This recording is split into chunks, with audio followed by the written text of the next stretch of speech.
Hi, I'm Martin Toal. I'm handicap 9 and I play at Berwick Lakes Golf Club in Wokingham.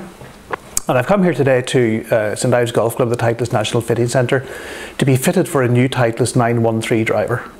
I have been fitted previously at independent fitters, and actually some years ago at the previous location for the Titleist National Fitting Centre for a set of irons. So I have some familiarity with the types of things that the fitters are looking for. You know, so when they talk about launch angle and spin and such like, I have some idea of what they mean.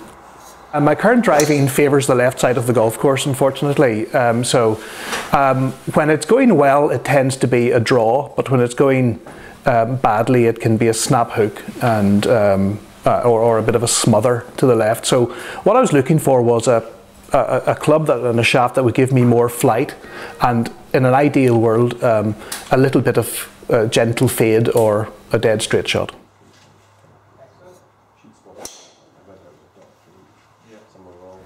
Fitting was with Martin Toal, 9 handicap.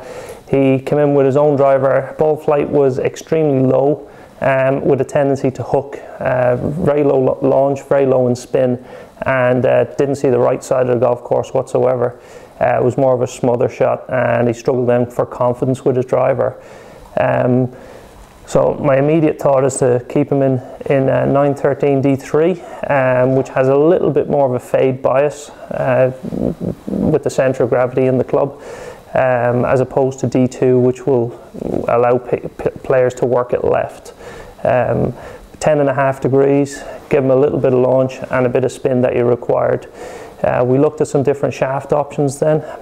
Started with the Diamana Plus 62 stiff, which proved quite a good shaft. It launched the ball well, good stability, shot dispersion was good, with a tendency to a small fade, which really fitted Martin's eye.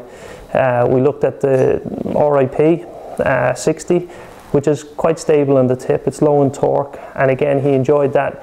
It felt, if anything, a little bit more dead compared to the Diamana Plus, which was a slight negative. We worked then our way towards the Oban Devotion, which is again a very stable shaft, one that helped Martin to keep the club face stable through the ball.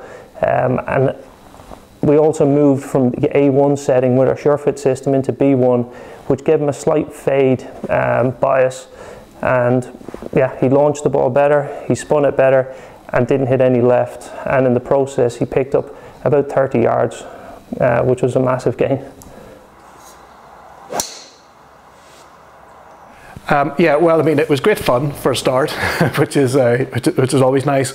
So Henry started by watching me hit some golf balls with my own driver, and helpfully I actually demonstrated the problem that I told him I had nicely. So he started by saying that the type of club that he would be looking for is one that gives me a bit more flight, and there are some of the shafts that he knew to be, as he put it, anti-left. So I started by trying the Diamana D Plus shaft, which is one of the stock shafts for the new 913, and that was really pretty good. That went very well. And then to compare that to a couple of other shafts, I tried the Fujikura Motore F1, but couldn't really get that flighted just as well. So then he tried me with the Oban Devotion, which is one of the shafts from the custom range, and that performed really well. Now the D Plus was very good, and I would have been more than happy to take that, but the Devotion just gave me a little bit of extra flight and a little better, I suppose, dispersion, so the balls seemed to fall closer to one another. So he felt that that was the best shaft for me, and I was very happy with the feel of it, very happy with the way that the ball flew off the club face, and very happy to accept that as his recommendation. It's a very classic looking club. I mean, it looks, it's quite a dark finish, but the face is very visible, so you can see the face of the club, you can see the grooves on the face of the club, so you feel like you have loft to play with. The feel of it is, although it varies by shaft, it feels solid, but it doesn't feel at all harsh, nor does it feel like it's very, it doesn't sound very loud. There's a good meaty sound when you hit it. When you hit it off the don't hit it quite off the middle, you still get a pretty nice feel and nice sound, but you do get some feedback that it wasn't quite as good a shot as it could have been. So yeah, I mean, in some ways you could say it's very classically Titleist, which in my mind is a good thing.